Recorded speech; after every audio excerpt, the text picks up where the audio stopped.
ট্যাংরা আম, হিংসাবাদী আম, গোপাল ভোগ, হিমসাগর, ফজলি। ডাইনি সব আম গপ গপ করে গিলে নেয়। তুমি বলতে চাইছো আমার বাগানে ভূত? আমি আম খাচ্ছি ওরে বাবা আর রে, আমাকে বাধা দিতে আসছিস? ওরে বাবা রে, আমাকে ছেড়ে- এটা মা বিপত্তারিণী সুতো। তুমি এই সুতো সব গাছের গোড়াতে বেঁধে দাও, দেখবে সমস্ত বিপদ কেটে যাবে। না ধরো। ওরে বাবা, এ কি হলো? আমি তো আম খেতে এসেছি, আমি কিভাবে গাছ হয়ে গেলাম?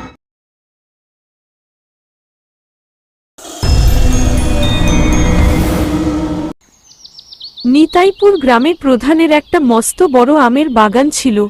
সেই বাগানে বিভিন্ন ধরনের সুস্বাদু ও মিষ্টি আম পাওয়া যেত। গোপাল ভোগ, হিমসাগর, ন্যাংরা, ফজলি, লক্ষণ ভোগ, অম্রপালি আরও অনেক অনেক আম প্রধানবাবু দিলীপের বাগানে ছিল। অনেক বছর ধরেই সেই আম বাগানের পরিচর্যা করত দীপু।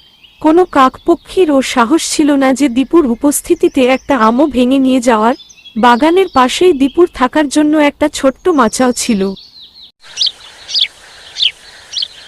এক রাতে দীপু সারাদিন খাটাখাটনির পর একটু আরাম করে ঘুমাচ্ছিল।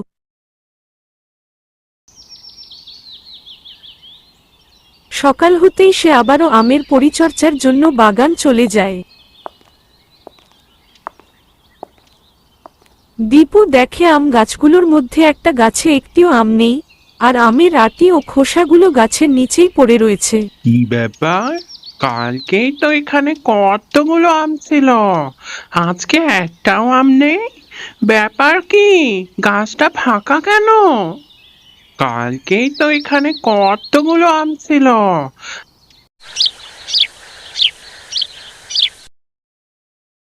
রাতে আবার দীপু গভীর ঘুম ঘুমিয়ে সকালে যখন আম গাছের পরিচর্যার জন্য যায় সে আবারও দেখতে পায় আরও একটি আম গাছ সম্পূর্ণ খালি। কেউ এসে সব আম খেয়ে আটিগুলো জড়ো করে দিয়ে গেছে। এটা দেখে দীপু আজকে খুব রেগে আবার যায়। গাছ ফাঁকা, এই গাছেও একটাও আম নেই, আর এতগুলো আটি পড়ে আছে। কোন দুষ্টু লোক এই কাজটা করেছে? তাকে আমি ছাড়বো না। দীপু এবার রাত একটা বাজতেই জেগে যায়।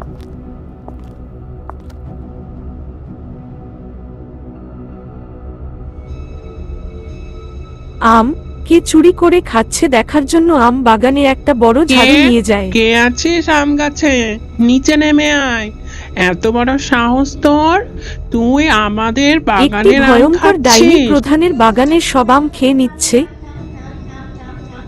নিচে আয় বলছি, নিচে নেমে আয়। এরপর দীপুর ডাকে ডাইনি সাড়া দেয়। ডাইনি নিচে নেমে আসে। কে রে? আমার কাছে কে বাধা দিচ্ছে? কার এত বড় সাহস? আমি আম খাচ্ছি ওরে বাবা আর রে, আমাকে বাধা দিতে ওরে আসছিস? বাবা রে, আমাকে ছেড়ে দাও, ছেড়ে তোকে দাও। আমি ছাড়বো আমি না আর দাঁড়া। কোনো কিছু করবো না, আমি আর এখানে আসবো না।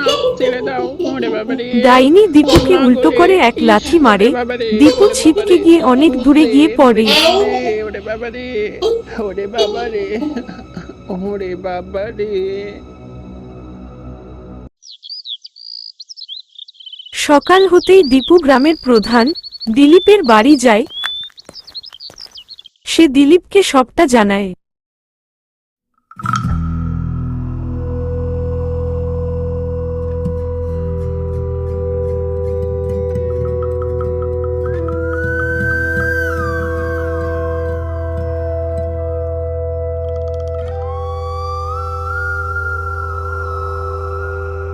আমি সত্যি বলছি মালিক, আমার কথা বিশ্বাস করুন।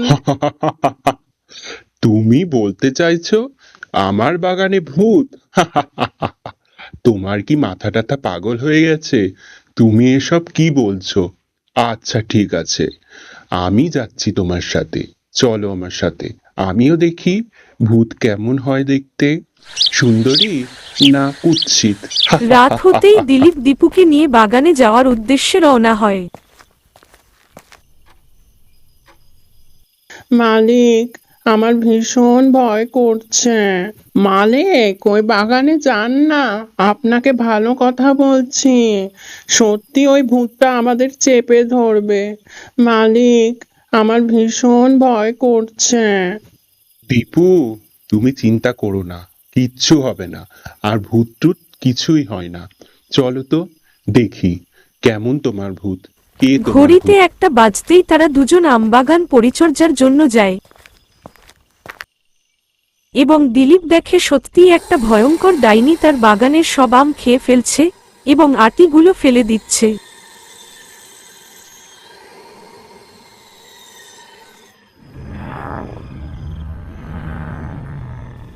তারা দুজন খুব ভয় পেয়ে যায় এবং সেখান থেকে দৌড়ে পালিয়ে যায়।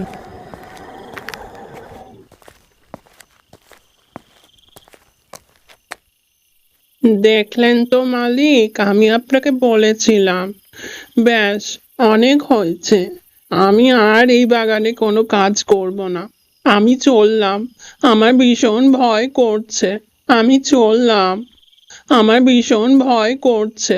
আমি চললাম। দিলীপ কোনো উপায় না পেয়ে বাড়ি ফিরে আসে।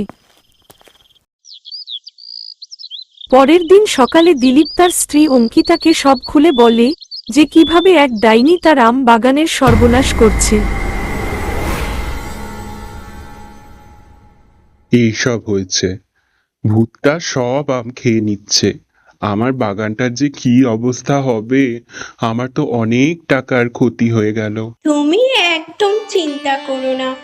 ভগবান যখন সমস্যা দিয়েছেন, তিনি সমাধানও নিশ্চয় দিয়েছেন।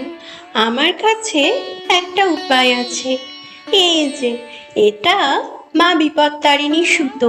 তুমি এই সুতো সব গাছের গোড়াতে বেঁধে দাও, দেখবে সমস্ত বিপদ কেটে যাবে। না, ধরো, এই সুতো খুব জাগ্রত। অঙ্কিতা ও দিলীপ বাগানে গিয়ে সব গাছে বিপদতারিণী মায়ের লাল সুতো বেঁধে দেয়, যাতে কোনো বিপদ সেই আম গাছগুলোকে ছুঁতেও না পারে।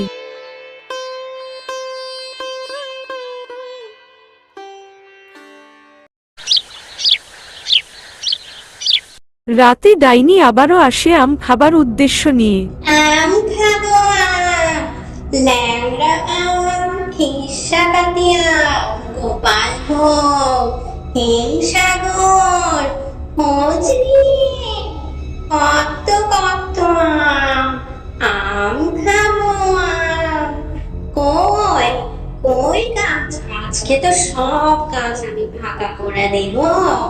কই কই, আম খাবো আম খাবো আম খাবো।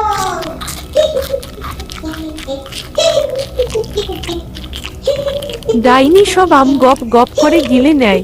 কিছুক্ষণ পর ডাইনি সেই লাল সুতোর জন্য একটা পরিণত আম গাছে রূপান্তরিত হয়। সেই গাছে ভর্তি আম। ডাইনি সেই আম গাছেই বন্দি থাকে, সে আর বের হতে পারে না। ওরে বাবা, এ কি হলো? আমি তো আম খেতে এসেছি। আমি কিভাবে গাছ ছুঁয়ে গেলাম? ও মা করে। বিপদতারিণী মায়ের আশীর্বাদে আবারও দিলীপের বাগানে অনেক অনেক সুস্বাদু আমের ফলন হয় এবং দীপু আবার দিলীপের বাগান পরিচর্যার জন্য নিযুক্ত হয়।